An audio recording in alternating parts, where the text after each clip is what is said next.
on pakolaisia, vaan se on perästä meidän järjestelmä hyväksyä. Joo. Tarkoitus on jäädä sellainen.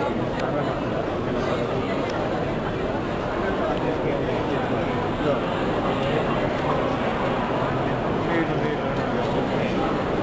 Oletko nyt sanonut, että tämä niin kun, en nyt halua olla mitenkään rasisti, mutta niin kun Afrikan maasta tulevat, niin sadat niin sopeutua näissä ongelmissa? Totta kai me kerätään aina ihan alueelta. Kaksi hyvää esimerkkiä. Aasialainen, joka on porvareita, oli aikanaan tietysti. Joo. Joka tuli tähän maahan, niin verimies nostaa lakia. Joo. Toinen taas ääripää on sopa. Joo. Hän ottuu tuolla asemalla näyttäkin päälle ja tulee sille jotakin huumemälliä. Eikä ole tarkoituskaan opetella kielitaimia töihin. Nimenomaan. Niin.